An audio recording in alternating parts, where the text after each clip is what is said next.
So there's a story behind every sale, and I guess I wanted to touch on this because my mum recently is selling and she's looking to downsize, but her health has pushed her into selling sooner than what she would. And then she's going to move up the coast with her profits from her sale. And I just think this is so often someone's story. And I think that a lot of companies, like obviously we do property styling, but there's so many different people that are a part of helping someone sell their home, like photographers, agents, stylists, even your trades as well. And if you don't have the right kind of people around you at such a, I guess, fragile moment, it can be really stressful and add to that. And I think one of the things that we do really well is look after people while we're doing it. So I just thought, today I really want to touch upon maybe some of the stories that we've had where we've helped someone style their home for sale. And the other thing is the sale price for it is often someone's retirement fund. And that's why it's so important.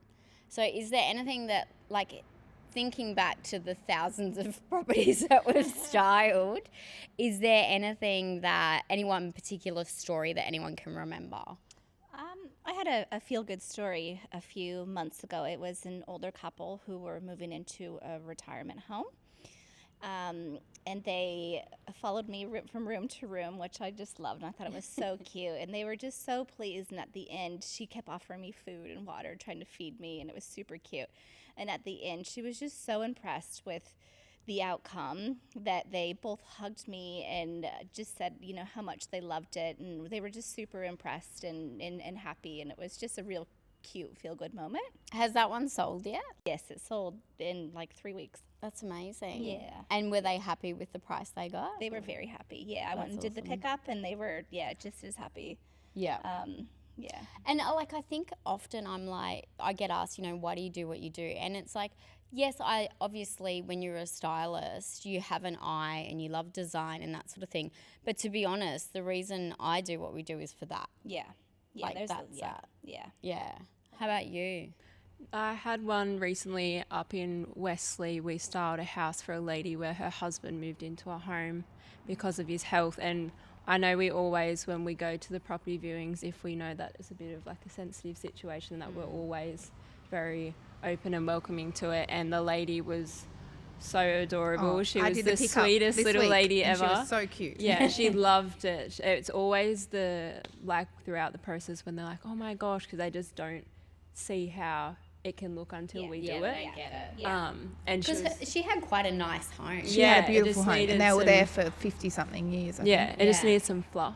They'd built it. They'd built that home. Yeah, so she was lovely. She gave me a big hug at the end, and she loved the boys, and Didn't she give them all ice cream? Yes, at the pickup. Truck drivers' ice creams. She did. I missed out on the ice cream. So it's funny because there's 3 touch points there. I went and did the viewing. Yeah. And I got she showed me pictures on her wall. Yeah, with her and their husband. bar area. Yes, how that good was the bar area? Yeah, and like the football team that he was a part of. And she said to me, oh, they're all dead now. Oh, gosh. Yeah. And I was like, oh, gosh, it's so hard, changing your life and that sort of thing. And then you did the in-store and she hugged you.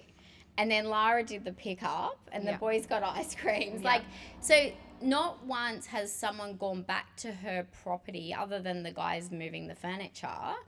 And that's, so, obviously, ideally, it'd be lovely to put the same stylist in doing the viewing, the install, and the pickup. But there wasn't, and she still felt like that. And that's because our team know the drill that when someone is, it's such a big life change. She's going into an over 55. So her husband's in aged care. Yeah. And I remember her 2 daughters, one of them was a little bit prickly too because she was a headmistress and, she wanted to make all the decisions. She wasn't happy with the agent that the mother had chosen. She was there when I did the install. Yeah. She was really happy. And the thing is, she wasn't a superwoman woman, but the other thing is you got to think her father's in aged care. Her mother is going into an over 55s.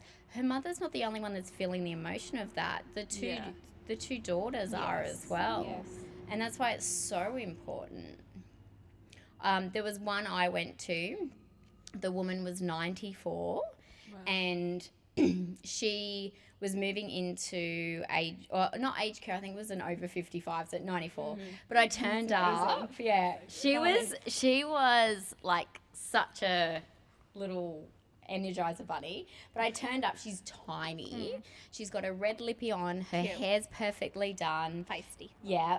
And I like the minute I walked in, I said to her, "Oh my gosh, you look beautiful," because I've never seen a woman like at 94 like obviously take such pride in the way she looked and that sort of thing. But anyway, did the whole walkthrough and showed the family photos. And when you go and do a property viewing, if the place is empty and no one's there, it takes you 15 minutes. Yeah. Property viewings like that take you probably 45 because you're caring for the person. But when we do it, we take a picture of a room, we put a red cross on what has to go, a green tick on what can stay when we take a picture of that room. And I remember she had this vanity set up and all the pewter brush and everything and mirror for her hair and that sort of thing. And there was a lot of, a bit of clutter and stuff. So I'm crossing the things on her vanity and I make sure I tick the picture of her husband. Oh, cute. Because 2 years later, after her husband died, she's still mourning the death of her husband. Yeah. And now, this is what people forget too. The next place she moves into is the place that she's probably going to die in. So the journey of an end of life is happening, and we're a part of that. Yeah. Like, that's full on. Yeah. Yeah. Yes. What about you, Lara? I was just going to say the same one Brooke said. The one about that lady. I should remember more because I've been with you for so long. But just reset. So it's easy. It was that one. Yeah, she was so lovely. Yeah. I'm just trying to think back to. How many clients do you think, like out of 10, how many are downsizers, do you reckon? Probably like 60%. Yeah. Yeah. A lot of the ones that I see, a lot of the older generation going into, they're selling the family home and then going into either like the over 55s or retirement or something like that. Yeah. It's a lot of them. Yeah. Oh, I just remembered a story. I didn't do the install, I did the property viewing. It was a property in Narara. They were selling their family home. It was a Narara or Arimba. They're selling the family home that they grew up, the children grew up in. Well, it was only one child. And they were telling me the whole story about how they had to go through IVF for her and they've had so many troubles, falling pregnant and things like that. And how, they have all these memories in the house, but they're really sad, but also they're moving so they can be closer to their daughter. They're moving in like the same street as the daughter, I'm pretty sure. And they were just so lovely. They were just telling me about how they went through IVF and how she's their world and everything like that. And they were telling me about the house, and he was showing me all these like car collection, like little things that he has. And then we did it was a partial, so we did the ticks and crosses and everything like that, and they did everything we said. And then I think it might have been Brookie or Paris that styled it, and it sold. I'm pretty sure it got the highest sale in the street. And that will become their retirement fund. Yeah, and then they're moving closer. And it will become the daughter's inheritance. Yeah, so they're moving closer to the daughter, and I'm pretty sure they broke the street record for that house. That's I think. awesome. Yeah. I love those stories. Yeah, but it was really nice. I was listening to something the other day, and it talked about it was a woman who was talking about the biggest mistakes you can make financially throughout your life. So Mandy's just dying over in the corner there. Die quietly. And one of them was divorce. Obviously, that's costly, and then you've got to split everything, and that's often a story behind a sale as well. Yeah, I've had a fair few of those. Yeah. Oh, yeah. Yep. I had one myself, actually. From personal experience. But so divorce is one of the big no-nos for financial burden. Obviously, if you're dealing with any sort of addiction. But the other thing they said was when it comes to selling a home. And so when it comes to selling a home, the difference between doing it the right way and doing it the wrong way can be a huge financial mistake for people. And I just thought that was such, to me, like I just lit up because I'm so passionate about it. And, you know, it's often people's retirement fund. Maybe it might be someone's inheritance, because we do a lot of deceased estates as well. That is such a tender moment.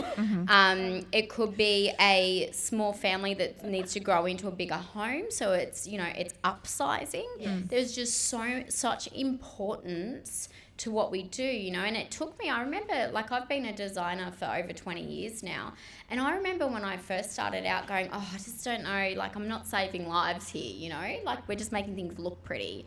And then once I worked out exactly what the value is to what we do, I just took it running. I got so excited that we can have such an impact on people's lives and people's futures. It just, like, I got really excited about that. You've always said that's your main reason for doing this. Yeah. Anything else? I'm trying to think. Paris, you got a store? You need to focus more on downsizing, because that's what we're... what's another one that we've had? The little old lady. Okay, so there's this little old lady in Arimba, and when I went and saw her at the viewing, I said, are you okay? How are you feeling about all of this? And she goes, I don't want to go. And I said, do you have to go?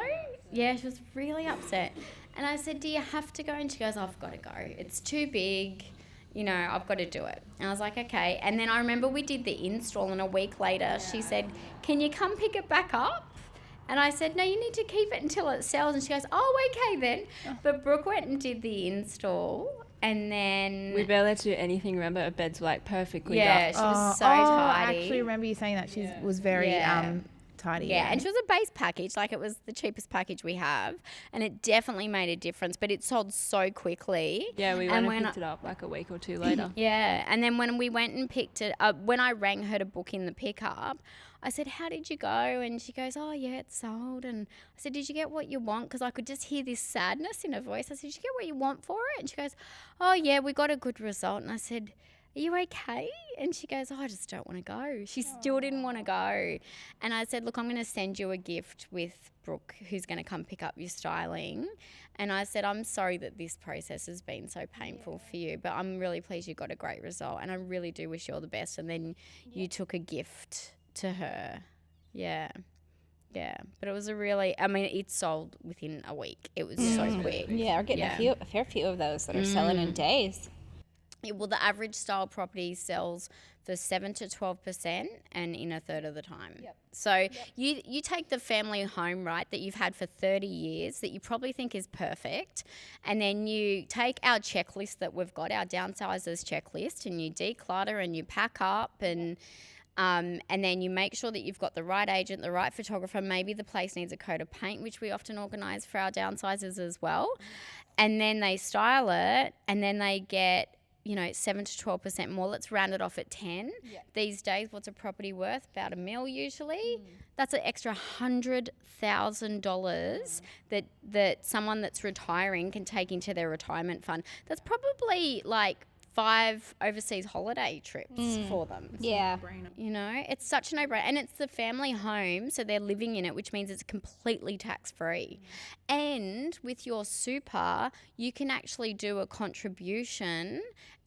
So if you are downsizing, they actually call it a downsider's contribution. You can do it once. I think it's up to $300,000 you can contribute to your super without paying any tax. So this is all, the different benefits when people are downsizing that they can get and squeeze the last bit of juice out of their family home for their retirement fund. I feel like a lot of the older generation are a little bit more skeptical about styling as well. Like, I feel like a lot of younger people are like, yep, it's all about aesthetics, how it looks, which is true. And I feel like, the older generation a bit skeptical, but then when they see the results and afterwards as well, they're like, oh, okay, wow. Like that they're the best ones to do it. It's that little bit extra of the prep for so much more when you sell. Yeah, I feel like, it's like that property that we did at Hemlyn Terrace for Matt Smith. So it was actually a deceased estate, so the parents had passed away, and it was a typical sort of 2-4, which is 2 lounge rooms, 4 bedrooms, 2 bathrooms, 1 dining. and they'd had it on the market for 3 months. Matt had advised them to style it, but they didn't want to spend the money. And obviously with a deceased estate, you've got a lot of people that you've got to get a yes to go ahead to. Yeah.